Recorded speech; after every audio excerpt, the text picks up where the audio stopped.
New York City, it's your mayor, Eric Adams. Welcome to the Get Stuff Done cast. Let's get to it. Here I could really be who I wanted to be without judgment or fear. New York has a history of inviting people from all walks of life, from all parts of the world. It's a mecca.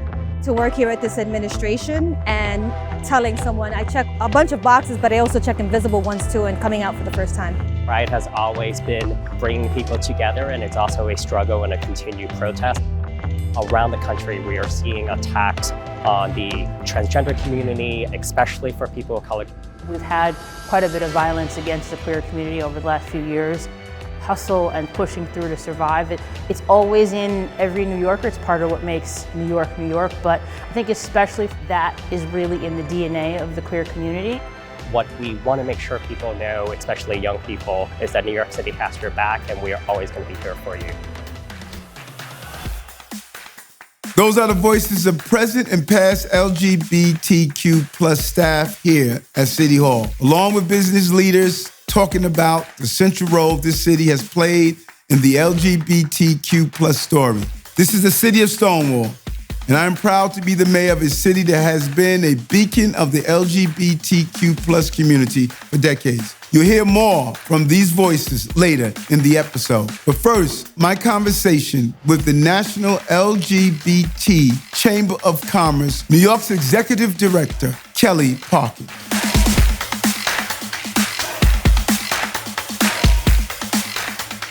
Really excited joining today with Kellie Parkin. This is really exciting when you talk about business. But even before we talk about your amazing organization, tell me about New Mexico.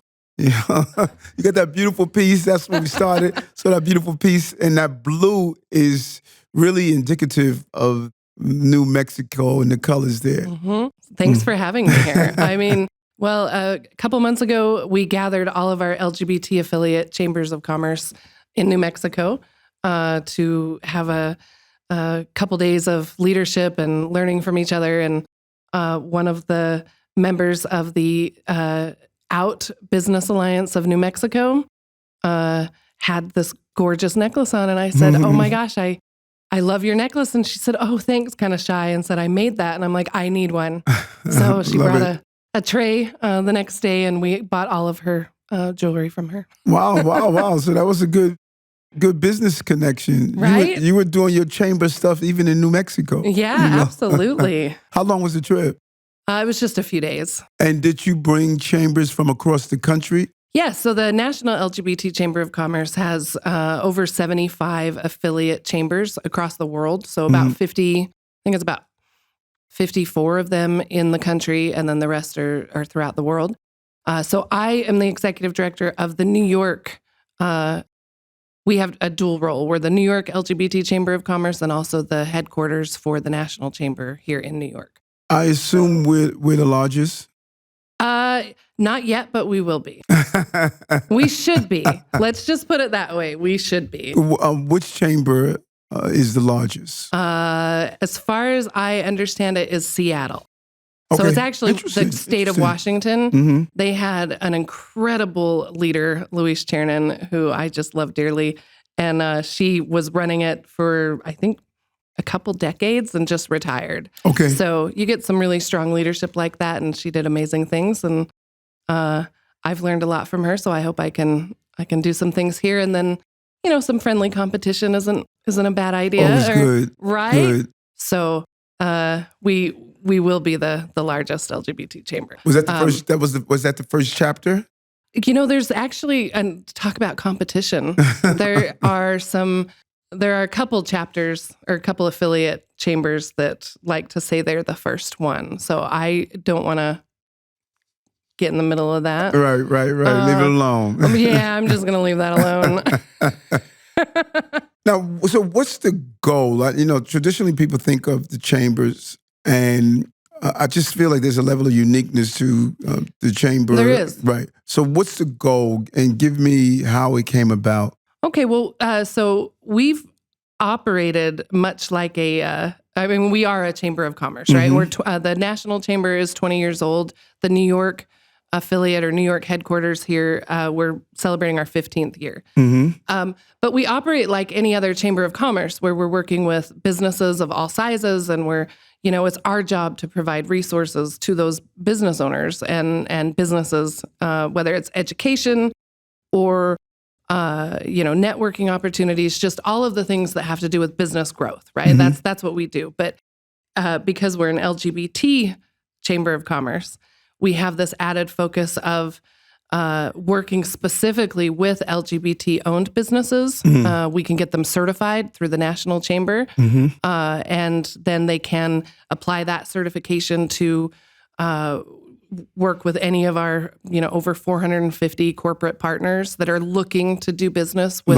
Love it. Yeah, with LGBT-owned businesses. So we have that extra, that added layer there. Do you find that many of our corporations are saying that, hey, we want to open up and branch out? I noticed that there have been a series of advertisements that has really zeroed in on the LGBTQ plus community. So you're finding that more and more are coming out of the closet and saying, hey. Yeah, absolutely. Absolutely. It seems like, every week there's another large corporation that's saying, okay, it's time. And really it comes down to, it's because it's good business. Your marketing strategies, your workforce policies, your supply chain, all of those things should reflect the people who work for you. Right. They should reflect the community that you work in. And so I think a lot of corporations have just come to realize, yes, this really is good business. If we want to keep our workforce, because that's a big issue right now, right? It's making sure you maintain that talent that you have, right, and attracting more talent. But if you're not showing that you actually care about the community, and it is, we focus on the LGBTQ community, but it's about all of those diverse minority communities who have been historically underutilized, underrepresented. We just try to make sure that we're really pushing that. And the LGBT community we intersect with all of the other diverse communities. Right, well said. Sometimes people forget that because you are part of the LGBT community doesn't mean you're not still Dominican, that you're still not Mexican, that you're still not African American, Caribbean, Italian, Irish, etc. And so that intersectionality is very important. And when you really think about it, that for so many years in the advertisement market really has ignored the community. Yep. And so this is almost a turnaround moment as I look at what is happening. It's almost a spiraling effect that now everyone is sort of running to, how do we show that we're looking after that clientele? Yes. And of course that comes with challenges, because then you end up with some folks who aren't happy about it. Yes. And it's really it's a tough time right now. No matter what is happening elsewhere, when their value is questioned or challenged, New York City is their place and they belong here. The number of people that come here without a dime to their name or a sense of where they're going to go, it's our job as a city, and particularly in the government, to make sure the resources and the support networks for that acceptance actually materialize. History in this city, when it comes to our community, is just so rich and so full and so robust. Achieving equal rights for LGBTQ plus Americans, that movement really began here in New York City. We have Stonewall. It's still a cultural anchor. When marriage equality became the law of the land, to have the community collectively to come together and celebrate that love is love was absolutely powerful. New York City Pride was one of the first events that I went to after coming out. It's an unbelievable experience. You feel that you belong. It's really important that New York City continue to be a leader. We need each other. These rights are essential to our humanity. I just moved here from Florida. So all of the news that's going on there, and all of the new policies that are, specifically anti-LGBTQ coming out of Florida, it's hard for businesses, large and small, to know how much can they support without losing their their business, essentially. Their market share. And, we were really front and center when the governor came out with some of his horrific policies. We love that campaign, Just Say Gay, Yeah. I actually have my water bottle that has my Just Say Gay sticker on it. Right. Because of that, I thought I would love to hear more about what went through your mind when you said, we're gonna do something about this and do that campaign, the billboard campaign. I'd love to hear your thoughts on that. Well, because I am just a clear believer. I was saying the other day at one of our Jewish heritage events, the joke about the two hunters in the jungle and they come up against a lion and one of them say, hey, let's run. And the other hunters say, hey, we can't outrun the lion. He said, I just got to outrun you. And I thought about it that we can't just outrun racism, bigotry, we have to get rid of the lion. And if we get rid of the lion, we don't have to outrun each other. We can coexist. And that was what I thought about when I saw the policies that came down and I started stitching it together, what I'm seeing in Russia, what I'm seeing in other places across the globe. I said, listen, we can't outrun this lion. We have to stand up to it, make sure that we unite and get rid of the lion. And that was my thought. And I could only imagine, I don't know if you grew up in Florida or you were living there for a little while. Been in Florida for about 20 years. Wow. And I guess a couple of my kids still live there. So yeah, it's hard to watch, and not just family, but so many friends that their very existence, they're trying to erase the very existence of these people who are just trying to live their lives, right? They're good people who are kind and productive members of society, right? I mean, because that's what government wants, right, or should want. Mm-hmm. But no, they want to erase them. It's really sad. And the economics of it, the community, they're huge spenders, a lot of discretionary funding. I don't know do you have the figures on the national buying power? Yeah, so it's been a while since that study. It's time. I think we're in the process of updating those numbers. But if you took the buying power of the LGBT community, we're talking about $1.7 trillion. Wow. Yeah. That's a real number. I think it's like the 10th largest economy if we were our own little island. And yeah, it's a lot of buying power. And, with that, too, I also want to caveat that there's so many of our members of our community that struggle because of all of the discrimination and especially our transgender family and friends. We often do talk about that pink dollar and how, you tell the corporations, yes, you should be advertising to our community because of that pink dollar. But we also have other work to do to make sure that all of the LGBT community, can thrive. We're excited about what we're doing with Small Business Services. I love Commissioner Kim. He is so creative. What else can we be doing with SBS? What do you think we could be doing to make it even better? Yeah, I'm glad you asked that. I am still, I've been here a little over 4 months now, brand new, but I think that there have been a lot of great things that are happening. And I think we just need to look for ways that we can partner and work together more to provide. We were just in Queens last week, and we were part of this LGBTQ business convening. And we had, I don't even know how many, but it was like 30 different agencies and nonprofits. So a lot of folks from the city there. I didn't even know there was an office of nightlife.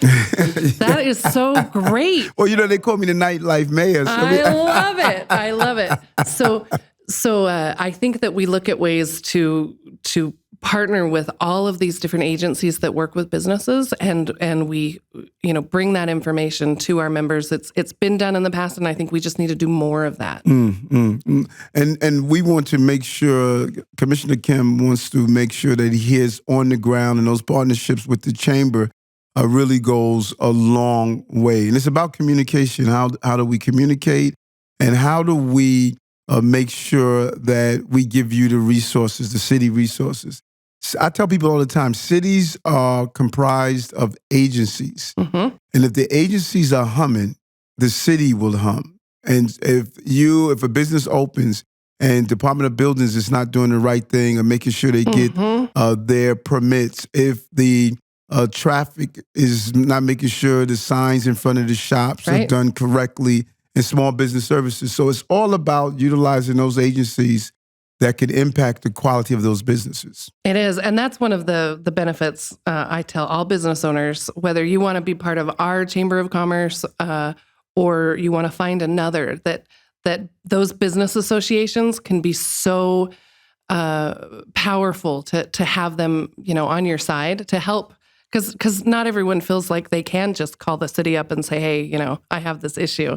Or they, they're not sure even how to go about navigating some of those issues. And so by working with a Chamber of Commerce, and I think it's even great to be, a member of multiple ones, because you have the general market chambers who, focus on a geographic area. You have the Black Chamber, the Hispanic Chamber. You have all of these different diversity-focused chambers. And I'm just, like I say, I'm just getting to know all the folks up here, but I'm really excited about partnering with all of the different business organizations here to. Love it, love it, love it. Pride Month. Yes. How do we leverage Pride Month to really encourage people to come in and find out about some of the things you're doing, and people to highlight some of those LGBTQ plus businesses? Well, things like this, I think, are really helpful. Pride Month, really, it's obviously it's a time for us to celebrate all of everything that we've gone through, all the struggles that we've had, right, and how far we've come. But there's still so much work to do. So it's also a time to talk about that and just bring awareness. And so that's what you're doing here, is bringing that awareness to folks that listen to your podcast. And then I also think that just for corporations and for folks that aren't in this day-to-day, maybe they're not part of the LGBT community or they want to be an ally, I think it's good to remember that we're queer all year. Yes. Not just this month. I like that. And that's a bumper sticker. Right? So I think keeping that in mind and just, just remembering that we're human and we're just trying to live our lives and do good things, and there's nothing to be scared about. Well said, well said. I remember when we voted on marriage in the Senate, and I talked about it on the floor of how, people just want to just love who they love and live their lives. And I'll never forget saying to some of the senators, Republican senators, I said, just imagine for a moment, how you love your other half. Then I looked at them and I said, you know what? Skip that. They all had a frown on their faces. Oh my gosh. But the chamber also recently partnered with us on the mayor's office to promote SYEP Pride. Yes. We're really happy about that.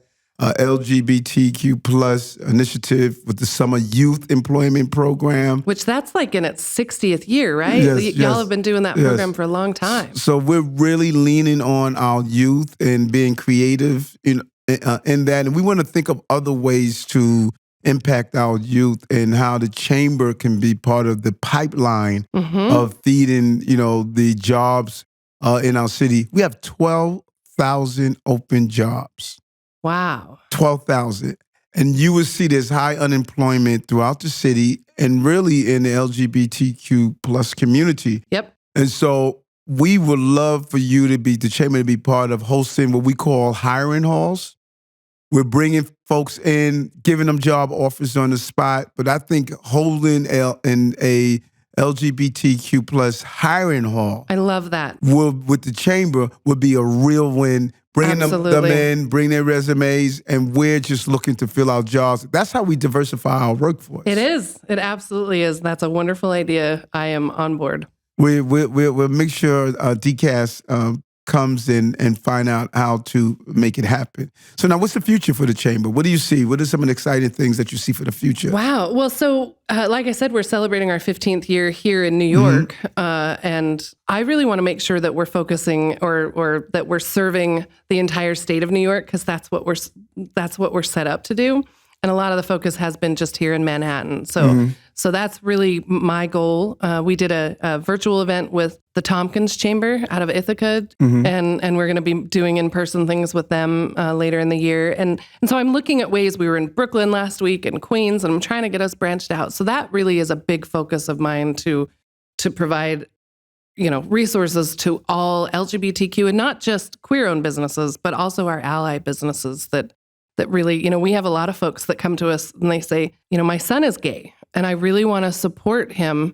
I'm a business owner. Can I be part of your chamber? And I'm like, of course you can. This is a great way to show, your child that you care and that this is important to you. But yeah, so really my big focus is going to be on making sure that we're growing sustainably, right? We want to make sure we can handle our growth, but we are going to be the go-to chamber in the country. And obviously we are that at the national level, but since I'm over New York, I like that. I like a little healthy competition, right?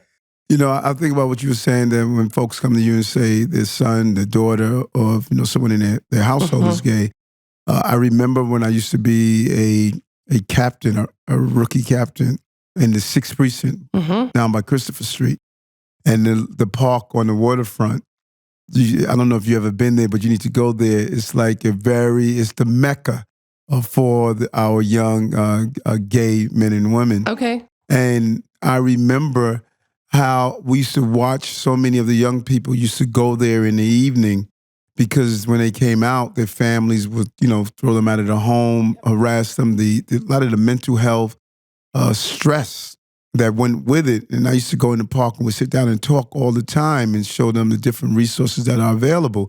But that is our focus. We're doing a lot with the agencies to look at how do we give the families the support? How do we create the better environment? And I think more and more people are willing to give the support to their loved ones. It's not the way it was then. We still have some hurdles. But clearly, I think that because of organizations like the Chamber, like many of our pride organizations, we're seeing a different approach to this conversation. Yeah, absolutely. I think that New York really is a fabulous example of how, just in general, as a community, this city is so welcoming and so inviting. But there is still some work to do. Yes. I went to a Yankees game a couple weeks ago, and some guy got right in my face and told me that and shouted that God would cure homosexuality. And I thought, okay, but I mean, that happens everywhere. So it's just a good example of there's still work to do, Right, and at the same time, I look at what's happening across the country and around the world, and I feel so lucky to be in New York because there's just love it. There is so much love and acceptance here. You truly can just be yourself. So true. And first Pride in New York City. Oh my gosh, I'm so excited. So excited. What's the plan? What is the plan? I'm really looking forward to the Dyke March. And I'm really looking forward to NYC Pride the next day. And then we, as the National LGBT Chamber of Commerce, is going to be giving out grants in partnership with Grubhub. We're going to be giving out money to restaurants who have, had some challenges since the pandemic. And we're going to be doing that in Pride in Times Square. Love it. So I'm super excited about those partnerships, and I love giving out money. I'm sure you do too. That's right. That's really like the best thing in our jobs, right? I hope you have one of those big checks. We do. We're gonna have a bunch of big checks because we're giving out a bunch of money. I'm so excited. Love it. Really great seeing you here. Great speaking with you. Much success. Please continue to partner with our small business services and our entire team. We have a good team here. We're fortunate to have a team that really understands these issues. Yeah, well, and that really says a lot, too, about where your priorities are. So thank you for having that team. Thank you. Just looking at many of the queer youth that I engage with on a pretty daily basis, I see a hope for a better future that's going to be really led by them. They can get whatever treatments or healthcare or counseling resources they need, but they can also build a life here and have some fun and have economic opportunity. We're not only a beacon of hope, but we want to be that welcoming rainbow. We want you here. We are going to speak out for you. They have LGBTQ ancestors that are literally lifting them up in anything that they want to do, and that it is possible here. And this is the information I wanted to share today. I hope to see you for another episode of Get Stuff Done Cast.